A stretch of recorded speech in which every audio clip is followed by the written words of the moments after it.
Marché action, la guerre commerciale est-elle enfin intégrée dans les cours? Indice S&P 500, le point bas est-il fait ou est-il proche de l'être pour envisager un rebond d'ici la fin du printemps?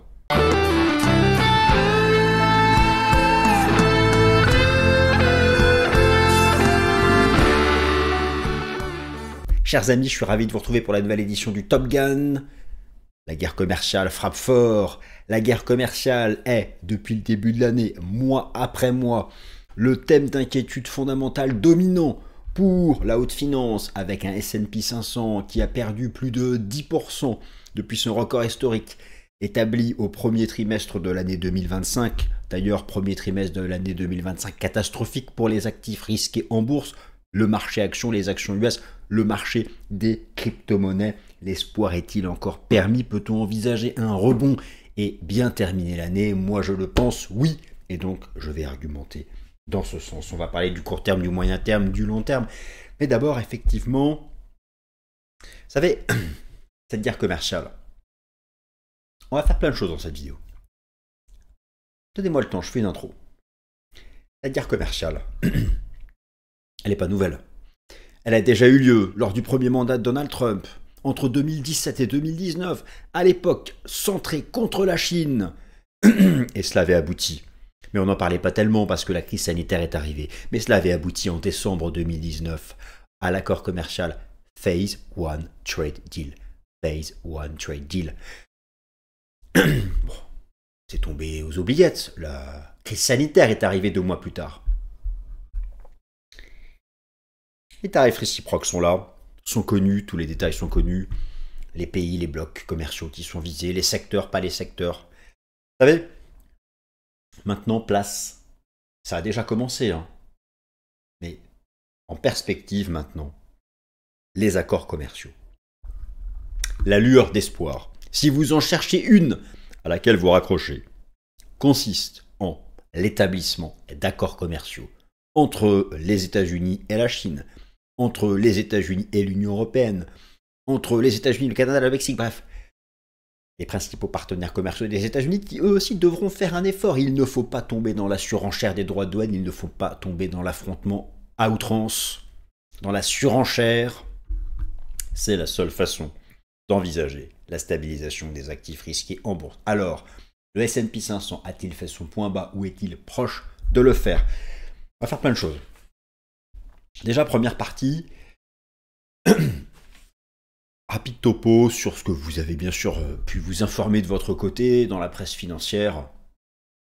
État des lieux, au moment où j'enregistre cette vidéo, des tarifs douaniers dits réciproques. Alors, même si c'est pas tellement dans la super réciprocité bien égalitaire, mais faisons un point, et ce sujet reste majeur. Je vais vous montrer quelques infographies intéressantes, quelques sondages au sein de la haute finance qui montrent que ça reste le thème, c'est le thème d'inquiétude. Ça a dépassé la Fed, l'inflation, l'emploi. Non, c'est la guerre commerciale. Vous savez, le marché action, c'est les entreprises. À la question de savoir est-ce que le S&P 500 a fait son point bas, c'est est-ce que les actions qui le composent ont fait leur point bas. Les entreprises, pour qu'elles continuent d'investir, d'embaucher, de croître, il faut qu'elles aient confiance dans l'avenir, de la visibilité. À partir de cette seconde semaine d'avril, commencent les résultats du premier trimestre. Et on commence cette semaine d'ailleurs par le secteur financier américain. Eh bien, toutes ces entreprises, à partir de cette semaine et pendant plusieurs semaines, vont dévoiler leurs résultats du premier trimestre et leurs perspectives. Si elles se sentent dans l'incertitude, elles peuvent couper des investissements, des embauches. Et c'est là où on peut tomber en récession. Il faut leur redonner un cadre de visibilité. La meilleure des visibilités, ce ne sont pas des droits de douane bruts comme ça, de décoffrage, imposés ci et là, et de manière réciproque. De la visibilité, c'est aboutir à un accord commercial. Un accord, c'est écrit, c'est signé, c'est fixé, on peut s'y tenir. C'est vraiment l'enjeu des prochaines semaines sur le plan de ce commerce international. Donc ces résultats du premier trimestre, vous allez voir que j'ai quelques données intéressantes à vous montrer. Les perspectives de profit restent encore optimistes, mais là tout va être revu avec les résultats du T1. Un certain nombre d'entreprises quand même commencent à de plus en plus à être nombreuses à avoir une anticipation négative, mais ça reste encore minoritaire. Troisième partie, lueur d'espoir. Le rebond massif, en grande partie d'ailleurs avec le drop du dollar américain face à un panier de devises. De la liquidité mondiale, je vous en parle depuis 3 semaines, l'agrégation des offres monétaires mondiales M2, des différents États, qui fait un nouveau record historique. Cette liquidité viendra bientôt se déverser sur les actifs risqués. Elle arrivera en soutien, en amortisseur, au minimum pour un bear market rally. Je vous refais un gros point complet. Où en est-elle? Quand est-ce qu'elle peut arriver? Permettre un rebond? Troisième partie de cette vidéo donc. Quatrième partie, cette semaine, d'entrée de jeu, on attaque. Jeudi 10 avril, l'inflation US selon le CPI, alors que la désinflation US a repris. Elle a repris, c'est stabilisé. Bon. Y a-t-il un risque là d'envoler des prix immédiatement? Bon, là, le CPI publié ce 10 avril qui porte sur mars ne va pas permettre de le savoir, mais on va prendre les indicateurs d'inflation en temps réel. Vous allez voir, il y a encore de quoi être optimiste sur l'inflation. Même la Fed dit d'ailleurs que s'il y a un rebond de l'inflation avec les droits de douane, ce serait transitoire. L'inflation structurelle, elle continue de baisser.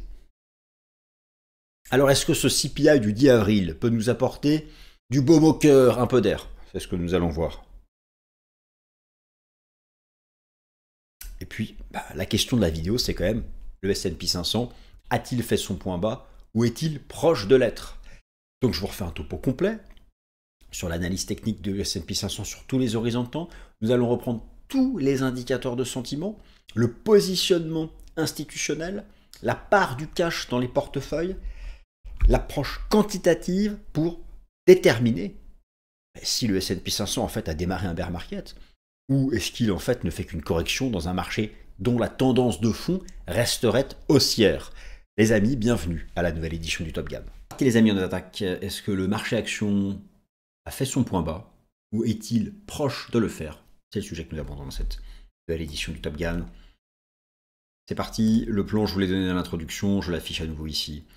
À l'écrit pour ceux qui veulent prendre le temps de le lire. 5 parties et nous attaquons directement la première partie. Guerre commerciale, le nouveau facteur fondamental dominant. Oui, alors les thèmes d'inquiétude fondamentale ne manquent pas. Pour les actifs risqués en bourse qui ont connu un premier trimestre catastrophique, le S&P 500, le Nasdaq, le marché des crypto-monnaies, au contraire l'or qui a été leader au premier trimestre, vous avez en fait un certain nombre de thèmes d'inquiétude fondamentale et qui sont bien, reportés par cette étude de la Bank of America, la BofA. Et je trouvais ça intéressant de voir, donc mois après mois, donc janvier, février, mars, l'évolution du poids relatif des différentes thèmes d'inquiétude. Et on peut voir que l'aspect géopolitique a été complètement rétrogradé, alors que mois après mois, eh bien, le fait que cette guerre commerciale dit des tarifs réciproques, entre guillemets, car nous sommes loin d'une vraie réciprocité, bon, est devenu le facteur fondamental dominant. Pourquoi je commence par ça? Parce que, déjà, j'ai envie. Non, pourquoi je commence par ça? Parce que la question est de savoir, peut-on avoir au minimum, pour certains, un bear market rally, pour d'autres, dont je fais partie, la reprise de la tendance haussière de fond pour terminer l'année en haut et avoir plutôt un bear market en 2026, ça c'est mon scénario, eh bien il faut neutraliser les thèmes d'inquiétude fondamentale. Les thèmes d'inquiétude fondamentale, parce que j'ai accordé fondamentale à l'inquiétude, l'inquiétude étant féminin. Vous avez la réponse sous les yeux. La moindre ouverture vers des perspectives d'un accord commercial, Chine, États-Unis, États-Unis, UE. Oui, là, nous sommes dans le dur, mais la moindre petite ouverture, le fait que le marché, que les départements du commerce s'engagent sur une voie de la négociation, voilà qui permettrait un rebond. Car c'est même plus la Fed qui inquiète le marché. Oh, la Fed baissera ses taux d'ici la fin d'année, vous verrez. La désinflation, elle est là. Même s'il y a un pump d'inflation mensuelle provisoire, la désinflation structurelle est là. rassurer le marché sur la guerre commerciale, rend crédible un scénario de rebond technique ce printemps. Si vous voulez, cette guerre commerciale, les gens font semblant de croire qu'elle est nouvelle. Quelle erreur! Je vous laisse observer le graphique qui est sous vos yeux. Trump a déjà été président des États-Unis. L'ami Trump a déjà été président des États-Unis. Et lors de son premier mandat, il a mené à l'époque une guerre commerciale féroce contre la Chine. D'ailleurs, qui à l'époque avait créé des phases de volatilité, de correction, mais in fine, la tendance de fond était restée haussière. Voilà le scénario que j'ai. Une guerre commerciale qui, dans sa phase la plus dure, crée des chocs, des phases de baisse, mais dès lors qu'on entrevoit la négociation, permet une reprise. À l'époque, cela avait abouti par l'accord Phase One Trade Deal de décembre 2019. Et me direz-vous, qu'est-ce que c'est que cette énorme chute ici? Ce fut à l'époque la crise sanitaire, qui est arrivée 2 mois après cet accord commercial. Donc les tarifs réciproques, vous avez toutes les informations dans la presse, je vous ai remis ça aussi en introduction. Si vous voulez, pour envisager un rebond de printemps du marché action, non mais comparez simplement. Lors du premier mandat de Trump, la guerre commerciale avait été à outrance contre la Chine. Vous avez ici un indice de Bloomberg Economics, l'indice de la peur lié à cette guerre commerciale. Regardez, cet indice de la peur a atteint un record historique. Il est le double de ce que fut la peur exprimée lors de la première guerre commerciale du premier mandat de Donald Trump. Donc comprenez bien que tout est là. Tout est là. Si des perspectives d'accords commerciaux s'ouvrent, le marché pourra entrer dans une phase de rebond. Les entreprises retrouveront de la visibilité. Elles pourront réinvestir en sécurité, maintenir l'emploi. Et d'ailleurs, pour envisager un rebond du S&P 500, toutes n'est question que d'entreprises, car ce sont bien ces entreprises qui composent l'indice S&P 500. Alors justement, petite parenthèse rapide, cette seconde semaine du mois d'avril voit donc le point de départ des résultats du premier trimestre. Pour envisager un rebond de printemps du S&P 500, il est impératif que ces entreprises communiquent des perspectives de confiance. Déjà, elles vont donner leurs résultats du T1, on verra si des incertitudes les a impactés. Et a priori, oui, c'est ce que montrent certains graphiques. En particulier, on voit qu'au-dessus de la moyenne, eh bien, des perspectives négatives dans beaucoup des secteurs sur ce premier trimestre 2025, au-dessus de la moyenne à 5 ans. C'est ce que nous rapporte cet histogramme de FactSet. Alors justement, vous avez cette semaine le début des résultats du premier trimestre avec notamment toutes les valeurs financières. Donc les banques, ça c'est important, comment les banques se projettent. Où en sont-elles? Est-ce qu'elles voient des défauts, des choses? Bon, ça va être un bon baromètre de la suite des événements, ces résultats du premier trimestre, à un moment où, je vous le rappelle, à un moment où les perspectives de profit restent très optimistes, mais ça c'est avant la publication des résultats du Q1, et toutes ces perspectives-là vont être ajustées en fonction de ce que les entreprises vont nous dévoiler ces prochaines semaines en lien avec le premier trimestre et leurs perspectives, à un moment où, en termes de valorisation, je vous montre ici le PE de Shiller ou encore le Price to Sales, le marché a rejeté sous ses records de 2021. Pour le PE de Shiller, on s'en est approché. Donc déjà, le marché a reculé, il est moins cher, même s'il reste quand même assez cher. Ici, vous êtes sur 10 ans, et pour le Price to Sales aussi sur 10 ans. Bon, effectivement, le marché recule car il avait atteint des niveaux de valo qui étaient ceux du record de 2021. Ce fut à l'époque le point de départ du bear market, mais il y avait une lutte contre l'inflation à l'époque, ça a pris du temps. C'était l'envolée des taux d'intérêt. Là, attention, on ne peut pas comparer, les taux d'intérêt drop. Donc tout ça est très important, il va permettre d'en savoir plus, et globalement, au stade actuel, les analystes maintiennent des prévisions optimistes. 6009, il ne faut peut-être pas exagérer. Moi, j'estime toujours que les 6500 points du S&P 500 sont négociables pour la fin de l'année. L'année est encore longue, il reste 3 trimestres. L'année est encore longue, il reste 3 trimestre. Alors, tout de suite, une lueur d'espoir. Une lueur d'espoir.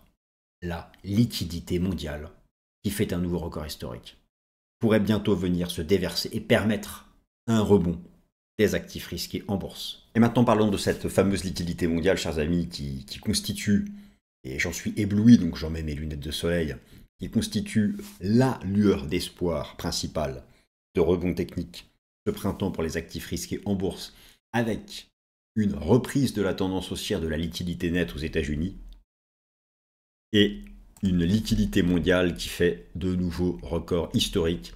Je vous en parle depuis plusieurs semaines dans mes vidéos. Cette corrélation positive avec un décalage temporel entre la liquidité mondiale, c'est-à-dire l'addition des offres monétaires des différents pays, selon l'agrégat M2 et les actifs risqués en bourse. La corrélation est quand même magnifique entre cette liquidité mondiale et le S&P 500. Elle est magnifique entre cette liquidité mondiale et le marché des crypto-monnaies, le cours du Bitcoin en particulier. Et ce que nous savons, c'est qu'il y a un fort décalage temporel pour que cette liquidité mondiale vienne se déverser. Et donc, bonne nouvelle, la liquidité mondiale. Alors ici, je lui applique un décalage de 75 jours. C'est pour ça que vous la voyez dans le futur. Il y a un débat, 100 jours de décalage, 70, 45. Il y a une moyenne de 80. Moi, je mets 75 parce que je trouve que ça colle bien au cycle Bitcoin actuel.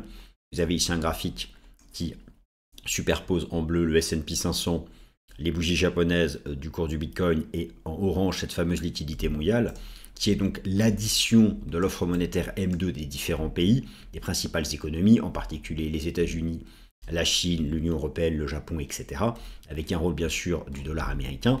La liquidité mondiale fait un nouveau record historique et tout ce rebond, en fait, là je suis en décalage de 75 jours. Donc je vous remontre ici, en fait la liquidité mondiale elle rebondit depuis début janvier. Mais il faut 2 à 3 mois pour que ça se déverse sur les actifs risqués en bourse. En tout cas, alors il faut une raison pour ça. En tout cas, elle est disponible et à la moindre bonne nouvelle fondamentale ou moins mauvaise nouvelle, on va dire, elle sera à même de se déverser sur les actifs risqués, de permettre au moins un rebond technique. Donc oui, elle fait un nouveau record historique. Oui, si l'on en croit le décalage de 75 jours, on peut avoir un rebond en avril. Si c'est davantage un décalage de 100 jours, eh bien ce serait un rebond au mois de mai. Bon, en tout cas, ça fait partie des lueurs d'espoir. Et puis, là, je ne vous parle pas de la liquidité mondiale, mais je vous montre ici sous vos yeux en bleu la liquidité nette aux États-Unis, qui est la réelle offre monétaire aux États-Unis, en tenant compte aussi de l'évolution du bilan de la Fed et des opérations de la Fed. Eh bien, vous savez que depuis le début du mois d'avril, la Fed a ralenti la vitesse de baisse de son bilan, et regardez, ça repart à la hausse. La liquidité nette aux States repart en hausse, et ça fait vraiment partie des lueurs d'espoir pour envisager une reprise ce printemps. Alors, vous avez donc cette semaine la mise à jour de l'inflation CPI aux États-Unis, le 10 avril. Alors, je vous rappelle que la guerre commerciale concerne avant tout les produits manufacturés, que les services ne sont pas concernés.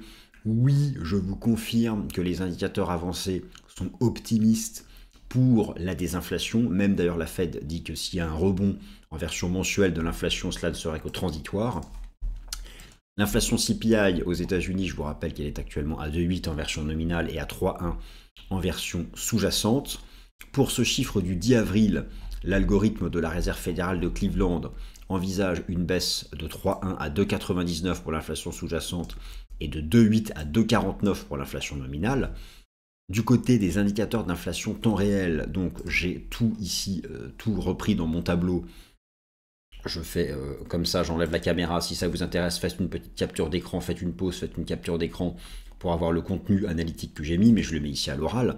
Oui, malgré la guerre commerciale, alors les tarifs douaniers, ok, sont implémentés. Est-ce qu'il va y avoir des accords commerciaux ou pas? Bon, est-ce qu'il va y avoir des augmentations de prix aux États-Unis ou pas, sachant que c'est illégal, hein. L'organisme qui gère les prix aux États-Unis l'a bien répété, l'organisme fédéral. Donc, bon. Et quand bien même il y aurait des augmentations de prix, la Fed les juge transitoires. En tout cas, les indicateurs avancés de l'inflation restent, oui, je sais, optimistes. Écoutez, qu'est-ce que vous voulez que je vous dise? Prenez l'inflation temps réel aux États-Unis selon Truflation, elle continue de s'effondrer. Je vous rappelle que la guerre commerciale ne concerne pas les services. Regardez l'inflation des services, elle fait un nouveau plus bas à 1,94. Il y a une dynamique structurelle de désinflation dans le secteur des services une dynamique structurelle de désinflation du côté de l'inflation core, en grande partie grâce à la désinflation immobilière, mais pas que, dans un certain nombre de services. Et d'ailleurs, si vous regardez les anticipations d'inflation dans la composante inflation des ISM, oui, dans le secteur manufacturier, il y a un vrai stress, mais je vous rappelle, il y a un vrai pump, il y a un vrai rebond des anticipations d'inflation dans le secteur manufacturier. Ça rappelle le Covid, mais attention, je rappelle que l'industrie, c'est moins de 20% du PIB US. Ce sont les produits manufacturiers, ce sont des anticipations de stress en lien avec la guerre commerciale, il n'y a encore rien de concret. Par contre, regardez du côté des anticipations dans le secteur des services, nous sommes parfaitement revenus au monde d'avant et il n'y a pas d'inquiétude des entreprises dans le secteur du service concernant les prix des services. Et les services, c'est 65 à 70% du calcul des taux d'inflation.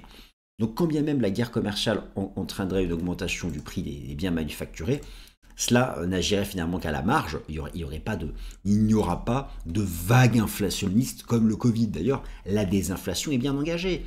Et pour le moment, elle se poursuit. Et là, vous avez sous les yeux des métriques d'inflation temps réel. Bon, alors, est-ce que nous pouvons être optimistes pour les chiffres de ce 10 avril? En tout cas, les indicateurs avancés le suggèrent. Et d'ailleurs, le marché se projette désormais sur 1, 2, 3, 4 baisses de taux de la part de la Fed d'ici la fin de l'année, en grande partie du fait de l'augmentation de la probabilité d'une récession. Je mets mes lunettes de soleil quand je parle de récession parce que ça pique, ça éblouit. Cette probabilité d'une récession qui aurait atteint 50%. Bon, tout ça va très vite, vous savez. La guerre commerciale, les tarifs réciproques sont connus, mais les perspectives, c'est de trouver des accords commerciaux. Et puis la Fed, le fameux Fed Put, va bientôt être activé. Et comme je vous l'ai montré dans la partie d'avant, il y a énormément de liquidités disponibles. Il ne demande qu'à se déverser, mais pour ça, il faut un start. Bon. Donc, effectivement, une confirmation de la désinflation donnerait un peu d'air à la Fed. Alors, bien sûr, n'oubliez pas l'emploi. Vous avez pris connaissance, comme moi, vendredi, des chiffres de l'emploi aux États-Unis. Vous connaissez la situation du marché du travail US. La Fed, je pense, moi, soit en juin, soit en juillet. Soit en juin, soit en juillet, donc. Soit le 18 juin, soit le 30 juillet, réengagera la baisse du taux d'intérêt de ces fonds fédéraux. Et enfin, je termine comme d'habitude par un point global, analyse technique sentiment sur l'indice S&P 500. Alors, plusieurs choses. Tout d'abord, pour commencer, je trouvais cette infographie assez intéressante. Et vous savez, Donald Trump, le président Trump aime bien se comparer à ses prédécesseurs. Bon, déjà, ce que nous pouvons affirmer, c'est qu'en termes d'impact sur le S&P 500 des deux présidences, bon, quoi qu'il gagne, qui est perdant. Après, Donald Trump ne cesse de répéter qu'il est très confiant dans la reprise à venir du S&P 500. La question, c'est quand est-ce que sera activé le fameux Trump Put, pour reprendre l'expression du Fed Put? Quand est-ce que la chute des marchés financiers fera que Trump infléchira son discours? Là. Lui se projette, semble-t-il, à beaucoup plus long terme. Alors, sur le plan technique, plusieurs choses à vous montrer. Tout d'abord, nous sommes sur 6 semaines consécutives avec un pourcentage de vendeurs chez les traders particuliers, selon l'Association américaine des investisseurs particuliers, qui est au niveau de la crise financière de 2008.